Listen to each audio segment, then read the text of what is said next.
Muchas gracias por escucharnos nuevamente a una conversación más de Neuron Business Talks, en donde cada semana les traemos las opiniones más relevantes de aquellos líderes que cambian la forma en la que vivimos y hacemos negocios. Pues hoy vamos a estar teniendo una conversación muy importante con Liliana Reyes, quien es la CEO de Amexcap y que nos va a estar contando pues un poquito de sus perspectivas sobre cómo se están moviendo los distintos mercados y cómo impacta esto, las oportunidades y los retos en México. Liliana, ¿qué tal? ¿Cómo estás? Buenas tardes. Hola, ¿qué tal? Buenas tardes. Mucho gusto. Encantada de estar aquí. Igualmente, Liliana. Oye, ¿por qué no nos vas platicando un poquito desde tu visión, desde la Mixcap? Pues cuáles son los retos, cuáles son las tendencias que están monitoreando y que hay que estar muy al pendientes, pues precisamente para estar preparados ante los retos y las oportunidades que presenta el mercado mexicano.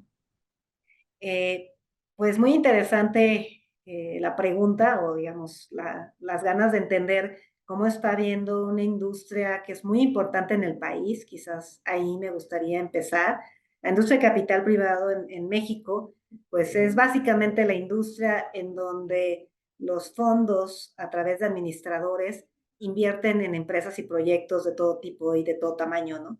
Es una industria que hoy representa un levantamiento de capital para invertir en estos proyectos y empresas por cerca de 71,000 millones de dólares. Es una cifra muy importante y es realmente pues una industria que ha generado cerca de 1,7 millones de empleos. Es una industria que apuesta por el mediano y largo plazo, entonces pues vemos que a lo largo de su desarrollo y de los últimos 20 años es una industria que ha crecido alrededor del 10% anual, independientemente de pues diferentes acontecimientos económicos y políticos. Entonces somos una industria muy importante en todos los sectores y muy estable en su apuesta por el desarrollo del país. Entonces, ¿qué vemos? Obviamente como un, digamos, a futuro. Somos bastante optimistas. Nosotros recién tuvimos un evento que para nosotros es el más importante de la industria, la Cumbre de Capital Privado, organizado por nosotros, la Asociación Mexicana de Capital Privado, MESCAP. Y ahí se hablaron a través de conferencias magistrales, paneles con inversionistas, con fondos, con empresas, pues de cómo están viendo el panorama de crecimiento hacia el futuro. Ya decía yo que es una industria que a lo largo de su historia, de estos 20 años, pues ha crecido 10% anual, lo cual es muy importante. Pero lo que vemos es, pues lo que muchos también empresas en lo individual están viendo, es pues el potencial del nearshoring, ¿no? Se ha hablado mucho, la verdad es que en nuestra cumbre no quisimos ponerle un título del nearshoring porque creo que ese fenómeno se entiende bastante bien. Queríamos dar un paso más allá para no hablar del nearshoring per se, de qué es, sino de qué vamos a hacer para aprovechar esas oportunidades que claramente existen en el país. Hoy no hay duda de que México es un país muy bien posicionado económicamente, geográficamente y con muchísimos atributos país que nos hacen un potencial ganador de este fenómeno y de crecimiento para todas las industrias. Entonces, somos muy optimistas y creemos que en general todos los sectores que nuestros fondos socios y de la industria invierten van a tener una inversión positiva, o sea, van a ser atractivos porque va a haber muchas necesidades que atender y es básicamente lo que los fondos hacen, identificar oportunidades de crecimiento acelerado, de crecimiento exponencial en algunos casos, como el venture capital, por ejemplo, para invertir en las mejores empresas o en las mejores ideas y proyectos, ¿no? Entonces creo que sí es en general panorama pues optimista de cómo vamos a beneficiarnos de estas oportunidades y cómo las vamos a hacer realidad. Oye, Liliana, y justo me gustaría profundizar un poquito más en el tema del nearshoring, pero antes me gustaría ir un pasito para atrás. ¿Nos podrías explicar cómo funciona la industria de capital privado? ¿Quiénes la componen? ¿Quiénes son los actores? ¿Cómo es que se integra gobierno, reguladores? Y luego también cómo es que se ha democratizado en sentido de que pues a lo mejor se podría creer que esto nada más es de grandes inversionistas y que tengo que tener mucho dinero para yo ser un inversionista, o esto nada más es para grandes empresas y a mi pyme nadie le va a hacer caso, y que también ya se ha democratizado la cancha para el que invierte. como para el que busca acceder a capital. ¿Podrías explicarnos cómo funciona hoy en día esta industria? Sí, pues ya comentaba que es una industria relativamente joven, no es nueva, pero es joven, eh, como en muchos lados, en otros países, ¿no? Eso es importante decir. Y básicamente cómo funciona la industria es, existe pues proyectos y empresas que están buscando financiamiento para llevar a cabo pues una actividad o un proyecto en particular. Y para eso necesitan este capital que les ayude a crecer con cierta tranquilidad. Es decir, no es un financiamiento bancario tradicional en el que tú pides un financiamiento porque necesitas crecer e invertir. El capital privado lo que hace es acompañar a esa empresa en el crecimiento y acompañarla no solo con los recursos financieros, o sea, con el dinero, sino con la experiencia, lo hace también comprometiéndose al igual que cualquier inversionista porque invierten en el capital social de la empresa, es decir, se vuelven accionistas temporales de la empresa. ¿Y eso qué significa? Básicamente es, los fondos forman parte temporal de la empresa y eso los compromete porque si a la empresa le va bien, al fondo le va bien y a su vez a los inversionistas que crearon ese fondo. Pero si el proyecto por alguna razón sale mal, porque eso puede suceder, es una industria, digamos, de riesgo, o sea, pueden pasar muchas cosas y es de mediano plazo, pues también al fondo le va mal. Entonces, es muy importante este concepto porque alinea perfectamente los intereses. Un fondo analiza muchas opciones de inversión, escoge la que le parece más adecuada, pero además no solo escoge una, arma un portafolio diversificado, es decir, yo veo muchísimas empresas y creo que si le invierto a una empresa de este sector, le puede ir muy bien. Digamos, las empresas tienen ya elementos para evaluar estas oportunidades, pero también diversifican. Si algo cambia en el entorno, en las tendencias de consumo, en la economía, esta empresa le puede ir bien o mal, pero tengo otras que componen mi portafolio en la que pueden compensar estos cambios o estas maneras de desarrollarse. Entonces, lo importante ahí es, los fondos invierten, las empresas se comprometen con ellas por un tiempo determinado y van a hacer todo lo posible para que les vaya bien, porque solo así van a tener un retorno los fondos y a su vez los inversionistas. Entonces, este mecanismo, pues te decía, alinea los intereses. Además, es un capital inteligente porque además de que se comprometen, te van a ayudar en todo. O sea, lo primero que va a hacer un fondo es traer a la empresa las mejores prácticas de gobierno corporativo, de ASG, les va a ayudar a tener las conexiones adecuadas, los clientes, a diversificar proveedores, a encontrar el talento que requieren, por ejemplo, las empresas para crecer. En todas estas estrategias, el fondo va a intervenir de alguna manera para ayudar a esta empresa a acompañarla en ese crecimiento que tiene muchísimos retos. Entonces, eso es básicamente cómo funciona. A su vez, los fondos que invierten en las empresas levantan capital, así se dice, con otros inversionistas institucionales que no tienen, digamos, ellos no deciden las inversiones, confían en que el administrador de fondos tiene esa capacidad de identificar proyectos interesantes y empresas y emprendedores y empresarios que pueden hacer realidad un proyecto de este tipo y ceden esta decisión de inversión a estos administradores, pero sí te dan el recurso. Y ahí pues básicamente están los inversionistas institucionales tipo las AFORES, tipo los bancos multilaterales de inversión que son actores activos, las aseguradoras, en fin, las oficinas de familia. Ese es el tipo de inversiones, de inversionistas, perdón, que los fondos obtienen para crear sus fondos y hacer estas inversiones en las empresas. Esto es cómo funciona.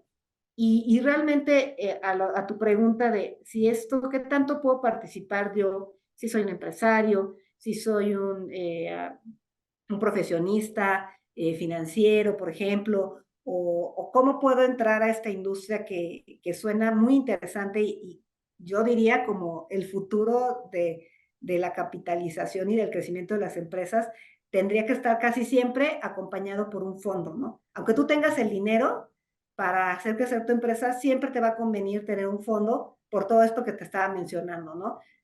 alguien que me acompañe en momentos difíciles, que me ayude a solventar una situación compleja, que me ayude a buscar financiamiento constante, porque las empresas luego necesitan capital constantemente, etcétera. Y bueno, yo creo que sí hay muchas oportunidades que se están abriendo. Suena una industria pues poco conocida porque es joven, como ya decía, pero la verdad es que está requiriendo muchísimo talento desde la parte de, de los emprendedores, de los empresarios, eso por quienes reciben capital, pero también de los fondos. Cada vez estamos viendo que hay más gente interesada en cambiar su carrera, por ejemplo, de banca de inversión, a hacer un fondo en donde puedan intervenir mucho más directamente en el desarrollo de las empresas, ¿no? Entonces yo creo que desde ahí también hay esa oportunidad. Y del lado de los inversionistas, pues también hay mucho potencial para que los empresarios, por ejemplo, que ya lograron cierto capital, las familias que a su vez en grandes empresas ya también tienen un capital que puedan invertir, puedan hacerlo desde esta perspectiva, o sea, desde la parte de los que reciben, de los que invierten como fondos o de los inversionistas, toda esa gama pues requiere gente que quiera estar en esta industria, que quiera aprender y que quiera pues transformar pues al mundo, yo te diría, porque desde los proyectos que se financian con capital, pues hay todas las nuevas tecnologías, todas las nuevas maneras de invertir, todas las maneras sustentables, entonces creo que por ahí hay mucho, pues mucho que aprender, pero muchas oportunidades también para un público muy amplio, ¿no? Ahora, mencionas que es una industria joven, por ende hay ciertas dudas, y yo quisiera que nos hicieras algunos planteamientos en cuanto del lado del emprendedor. Sale, tengo mi startup, es un proyecto muy escalable, muy prometedor. ¿Y cómo sé, Liliana, que es momento de levantar capital? Porque a lo mejor lo puedo hacer con fondos propios. ¿Cómo sé que es momento de levantar capital? Y luego, ¿cómo funciona la ronditis? Que si la serie A, la ronda semilla, un ángel inversionista, ¿cómo funcionan todas estas series de levantamientos de capital que tengo que entender como emprendedor justamente para saber que es momento y hacerlo bien? Pues muy buena pregunta, ¿eh? Porque todo esto que platico, pues suena muy interesante, pero ahora sí que los detalles son los importantes. Yo creo que sí hay que prepararse en estos temas. No es tan fácil entender todo lo que acabas tú de describir, pues lo escuchamos, pero no sabemos si no te has metido a levantar capital, pues qué implica todo esto. Y quizás te puedas ahorrar mucho tiempo si primero entiendes cómo funciona esta industria. Esto que te digo es como algo muy general, los elementos básicos de la industria de capital, pero todos estos detalles, en qué momento puedo yo empezar a levantar, qué me va a pedir un inversionista, creo que lo más importante es eso. Difícilmente un emprendedor puede levantar capital con una idea solamente, sí sucede y ha sucedido y sucede en ecosistemas cada vez más sofisticados, pero cuando ya hay algo que probar, ¿no? Tenemos historias que conocemos de nuestros fondos, por ejemplo, nuestros fondos socios, y nos gusta compartirlas al público en general para entender cómo funciona. Pero sí hay historias, por ejemplo, Kavak, esta empresa que se volvió unicornio y que está creciendo mucho, obviamente está creciendo pues en México, creo que ya todo el mundo sabe qué hace Kavak, pero bueno, es una empresa que se dedica a la compra y venta de autos usados. Ellos identificaron, el fundador identificó una necesidad porque, pues, si ustedes recordarán, vender un auto usado pues siempre era muy complicado, tomaba su tiempo, riesgoso, etcétera. Y hoy pues han transformado la manera de vender y comprar autos usados. Cuando él hace su levantamiento de su primera ronda de capital, realmente lo hizo con un PowerPoint. O sea, realmente tenía esta idea, pero no era un emprendedor que acaba de salir de la escuela, eso es algo que también hay que entender. Era una persona que ya tenía experiencia corporativa en empresas importantes, que ya sabían cómo escalar un negocio, porque yo siempre he dicho que pues también crecer es un problema, ¿no? O sea, cómo paso de 100 empleados a 400, a 500, a 1000, a 2000. O sea, administrar el crecimiento es muy complejo. Entonces, sí suelen ser personas que ya tenían esta experiencia previa en empresas muy grandes y también tenían ciertos conocimientos, ¿no? Entonces, sí puede suceder que hoy yo tengo una gran idea y levanto $1,000,000 y esa va a ser mi primera ronda. ¡Wow! ¡Qué increíble! Pero no es lo común. Yo creo que sí tenemos, si tú hoy eres un emprendedor que estás empezando un negocio, sí creo que debes conocer mucho más esta industria. Y parte de lo que hace la asociación, de hecho, porque sabemos que es una necesidad, es dar cursos sobre eso.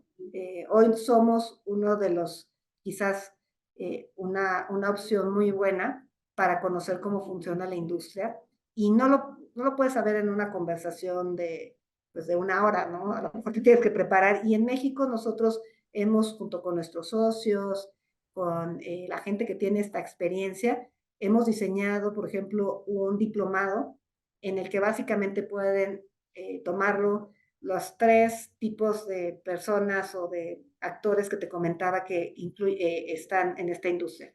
Si eres un emprendedor, un empresario y quieres saber cómo levantar capital, puedes entrar a este diplomado y entender mejor todo lo que tú me acabas de preguntar.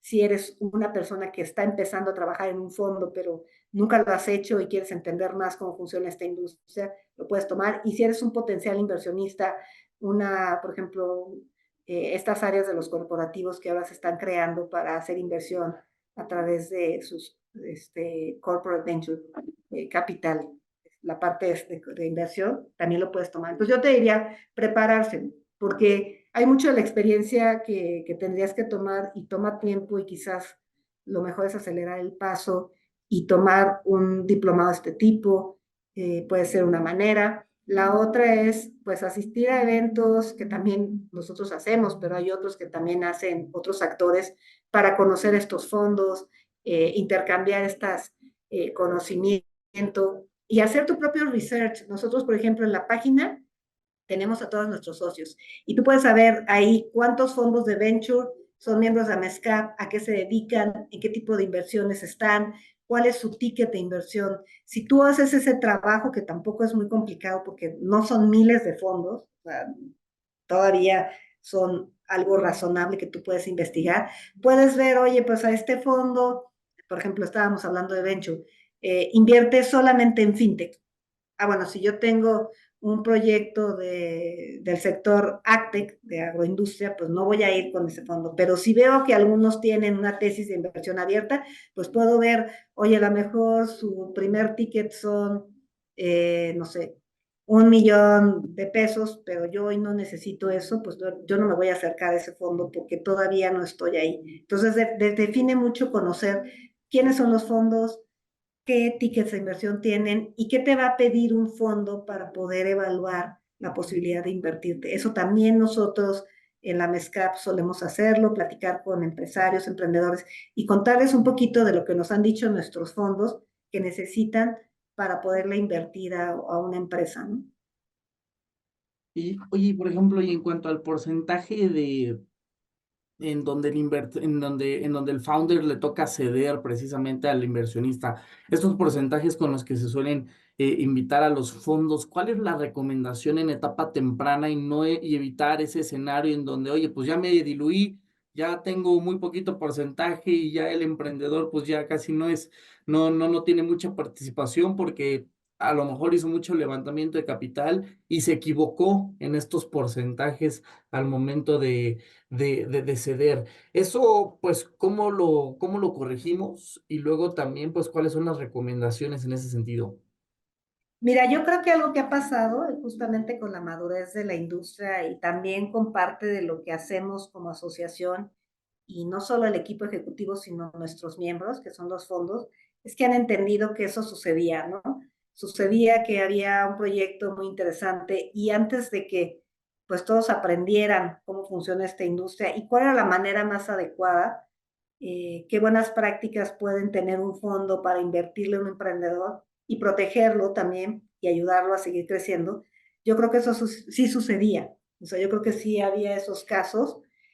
Hoy en día, como que hay un estándar en lo que los fondos saben qué es lo correcto para no diluir al emprendedor, qué es lo correcto para que siga siendo parte muy importante de este emprendimiento, porque conviene que él siga ahí, porque es quien dio origen a esta idea, a este emprendimiento, y es el que le da como esta alma, ¿no? Entonces yo creo que eso ya no sucede, Franco. Yo creo que sí es la misma madurez de la industria ha hecho que los fondos, en este caso de Venture, pues sí sigan ciertos criterios como reglas de oro, que no están escritas en piedra, pero que es la manera en la que tienes que actuar para evitar todo esto que mencionabas, ¿no? Entonces nosotros hemos trabajado mucho para lograr que nuestra asociación, nuestros socios, por ejemplo, firmen un código de ética, que también tenemos ya un manual de mejores prácticas que habla de todos estos temas, cómo debes reportar a tus inversionistas, cuáles son las mejores prácticas de transparencia, cuáles son las mejores prácticas de inversión. O sea, nosotros estamos haciendo ese trabajo de nuestro lado para asegurar de alguna manera que nuestros socios actúan con esta ética profesional y conforme a los estándares internacionales. Hay una organización a nivel mundial que es la International Limited Partner Association, que es la asociación que agrupa a los inversionistas a nivel mundial, y ellos han trabajado para establecer justamente esto, porque lo que queremos es que esta industria funcione y funcione bien. Entonces nosotros hemos traducido, de hecho hicimos un primer ejercicio de traducción de estos principios al español, porque cada vez hay más inversionistas que hablan este idioma, y tratando de ponerlo a disposición de nuestros socios para ir alineando estas prácticas de tal manera que el emprendedor, cuando llegue con algún fondo que, en este caso yo diría que sea socio de MESCAP, que conozca estas prácticas, pues que las respete, ¿no? Que las siga por el beneficio de la industria.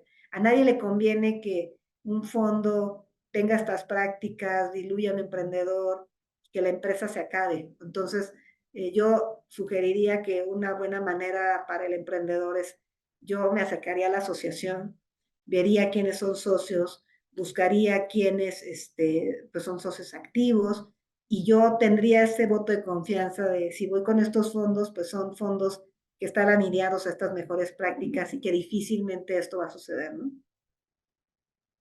Sí, qué importante esa parte. Creo que sí, justo tiene que ser ese ganar, ganar y a la empresa no le conviene eh, debilitar al emprendedor y demás por un beneficio a corto plazo, Liliana. Y en ese sentido, yo quisiera entender un par de cosas. De entrada, vemos pues cómo la tasa de mortandad de los emprendimientos de cualquier tipo, basados en tecnología y no basados en tecnología, pues es muy alta, ¿no? 8 de cada 10, 9 de cada 10, que no llega al su segundo año, no nada más en México, en todo el mundo, incluso las startups que tienen los mejores currículums, que tienen un ADN basado en tecnología. Yo quisiera entender, Liliana, qué sucede, por qué la tasa de mortandad de las empresas, incluso las startups, pues todavía es bastante preocupante. Mira, nosotros no nos dedicamos a hacer como estos estudios que mencionas. Digamos, nosotros vamos más desde la parte de los fondos, pero creo que lo que mencionas es correcto, ¿no? En términos de las MIPIMES, si lo quisiéramos ver más desde esa perspectiva, pues sigue habiendo una tasa de mortandad muy alta. Lo que yo sí te puedo decir es que, y en lo que sí hemos estado trabajando, es ver que esa tasa sí baja cuando está cerca de un fondo, ¿no? Las estadísticas de las MIPIMES, como tú mencionabas, pues sí son altas, o sea, nacen y mueren muchas, pero sí se ha demostrado con algunos estudios que cuando hay un fondo acompañando a alguna de estas empresas, ese porcentaje baja y la vida se alarga. Y es muy sencillo, simplemente lo que te comentaba. Yo podría tener quizás el dinero para desarrollar mi proyecto al 100, ¿no? A lo mejor tengo esta fortuna de tener esos recursos, pero en realidad lo que más te convendría es siempre en tu estrategia de financiamiento, así como el crédito bancario también es algo importante, tener siempre en tu estrategia la posibilidad de un fondo, por todo lo que te decía, porque te va a ayudar a tener esta visión externa con experiencia en el sector y que puede contrastar, ¿no? O sea, si hay un fondo que ya tiene varias inversiones en el sector de fintech, por ejemplo, pues obviamente a lo largo de los años ha aprendido mucho más de ver estas visiones distintas, nacionales e internacionales. Y puede antes de invertirte saber qué es lo que te está faltando y si lo que te está faltando como empresa se puede corregir. O sea, se puede corregir, se puede sumar, podemos tener esta capacidad de apoyar y de llevarte al mejor potencial. Obviamente nunca hay una certeza absoluta de que eso va a suceder, pero creo que si tienes las estrategias correctas, los contactos correctos, el equipo correcto, una idea y un emprendedor potente con un equipo pues también bien preparado puede solventar muchos problemas y no está solo, porque el emprendedor muchas veces está solo en el sentido de que tiene que ser el de la idea disruptiva, el que lleve adelante a la empresa, el que busque nuevas oportunidades, y es muy complicado, es muy desgastante. Si tú tienes a tu asesor personal, que es este fondo de capital, y a veces son varios los fondos. En México, sobre todo en Venture, suelen convertir a una empresa varios fondos al mismo tiempo. Y eso te da una potencia muy importante porque te acompañan varios expertos que están viendo empresas muy parecidas a la tuya, pero que encontraron en ti algo diferente por lo que están apostando su prestigio, sus recursos y ya están apostando todo, ¿no? Entonces yo creo que esa es un poco la clave. Siempre hay que estar cerca de un fondo y nuevamente recordarle pues a la audiencia que un fondo sí compromete alinearte a la mejor estrategia. A veces eso cuesta al emprendedor. Hay emprendedores que piensan todavía que estar con un fondo les puede quitar cierto protagonismo, pero en realidad si tienes esta visión de me pueden más bien ayudar y a potenciar, creo que eso va a ser muy positivo pues para el desarrollo de la empresa. Entonces, tener al fondo, tener opciones de financiamiento bancario, de crédito privado, también es importante porque si estás apostando a una super empresa, vas a necesitar todo eso. Un fondo no va a ser suficiente porque también el levantamiento de capital toma tiempo.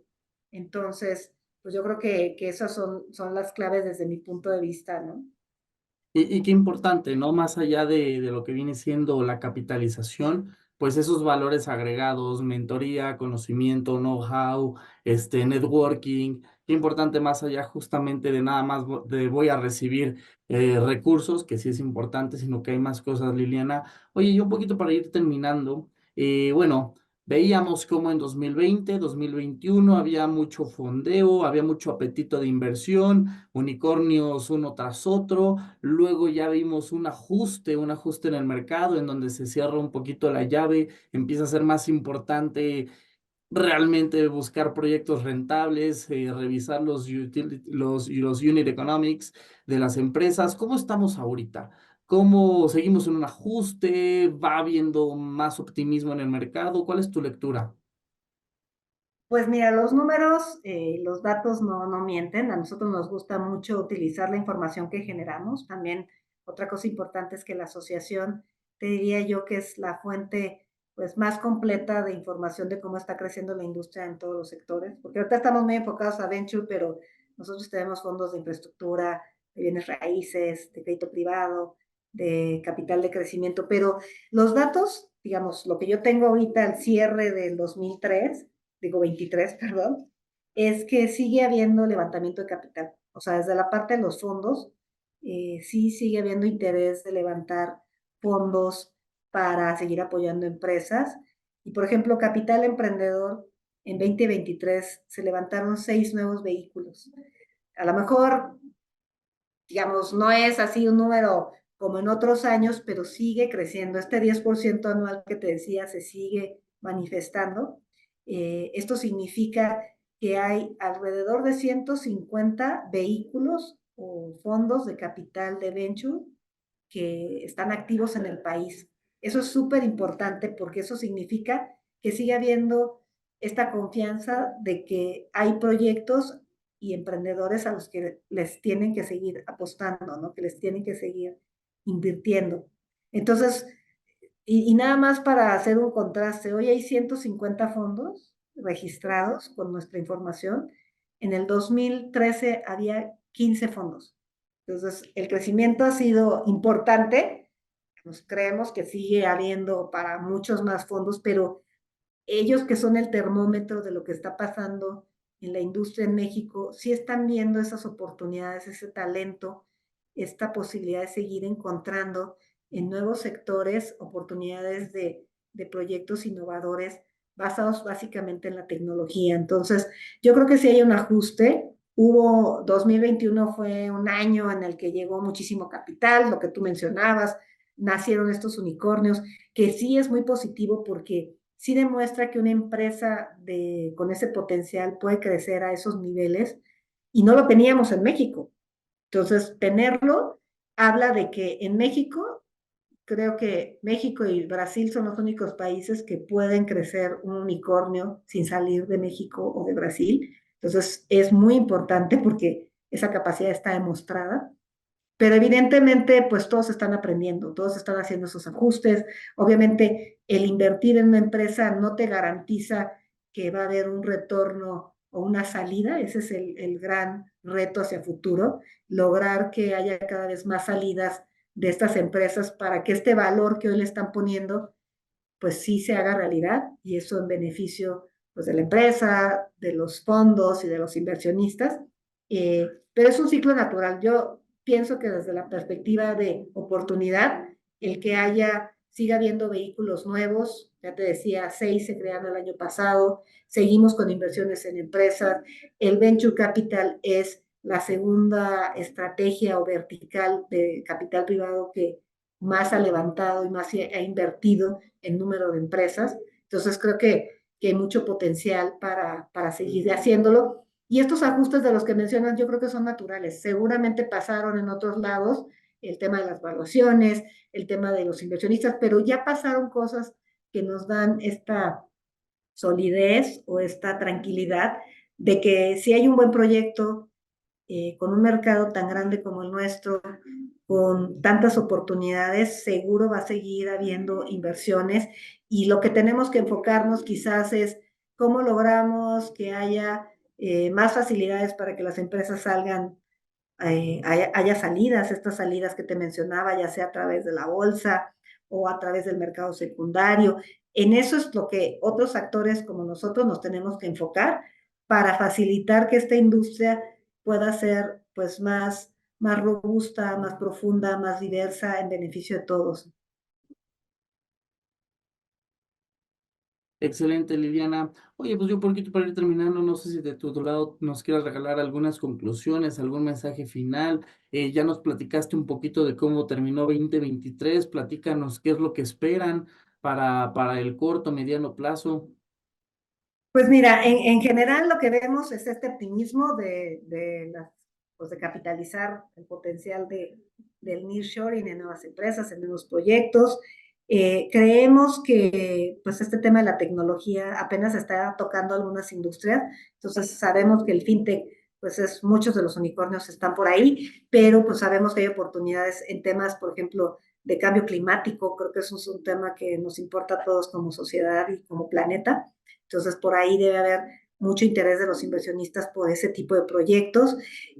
Todo el tema de seguridad alimenticia, creo que México también se puede posicionar en un sector muy importante para Estados Unidos, por ejemplo, y para muchos otros países del sector de agroindustria. Entonces, yo creo que por ahí también va a haber muchas oportunidades. Y en otros segmentos que no son venture, sí creemos que el tema de las energías renovables, la infraestructura y la tecnología en general, que son habilitadores pues, del crecimiento económico en general, pues tienen que seguir creciendo. Yo creo que vamos a ver mucho por ahí y somos, te digo, realmente optimistas de que esto va a seguir sucediendo porque hay la madurez, el compromiso, la profesionalización de los fondos. Entonces, mi invitación básicamente es acercarse a este mundo, de verdad que no es tan complicado como parece, pero sí hay que prepararse, sí hay que acercarse, hay que enterarse, hay que saber quiénes son estos fondos, esto que decías, cómo se da esta industria, pues tomar esos cursos diplomados Y bueno, básicamente, pues nuestro ofrecimiento personal y institucional es, pues AMESCAP está aquí. Esa es nuestra labor, hacer que la industria crezca, acercar a estos actores y pues aquí estamos pues siempre para ayudar en lo que se requiera, ¿no? Liliana, pues te agradezco mucho la conversación, nos dejas muchísimo conocimiento, una fotografía muy completa de lo que está sucediendo en el mercado y pues muchas gracias por venir a platicar aquí con nosotros. Al contrario, muchas gracias, Franco.